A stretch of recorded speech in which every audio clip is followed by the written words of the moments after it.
Jeg vil nu fortælle om Iliadens 22. sang, vers 1-363. Øhm, det handler om Achilleus, som gerne vil dræbe Hektor fra hans gerninger.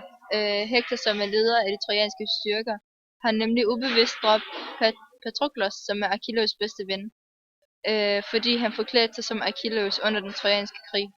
Achilleus bliver så utrolig vred og vil nu hævne sig ved at dræbe Hektor og slippe livet rundt om Troja, og derefter så vil han fodre livet til hundene.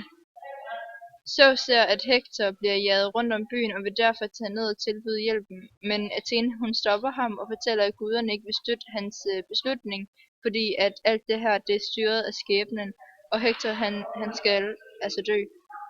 Øhm, Athene hun drager sig derefter ned til jorden, og hun forklæder sig som Deiphobos, som er Hektors bror, og så siger hun, at hun gerne vil hjælpe ham, og får Hektor til at stoppe op, i den tro, at Athene var hans rigtige bror Deiphobos. Hektor får så mod nok til at kæmpe imod Achilleus, og han siger så til ham i vers 250-225,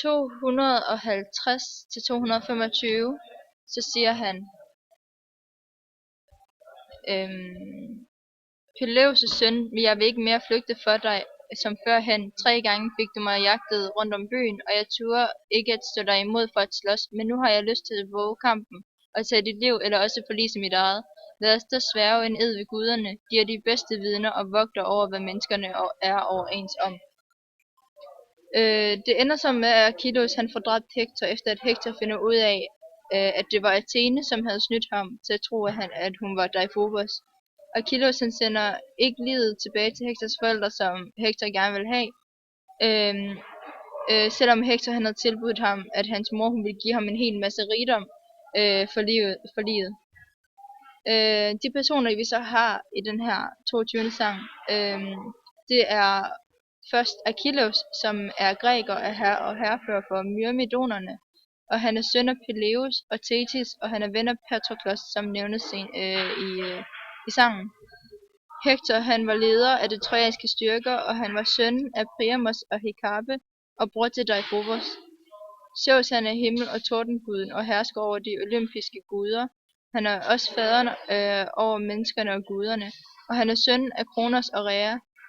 Athene er gud inden for krig, kunsthåndværk og visdom, og hun er datter af Zeus. Patroklos var ven af Achilleus og søn af Menoetius. Deiphobos er trojaner og søn af Priamos.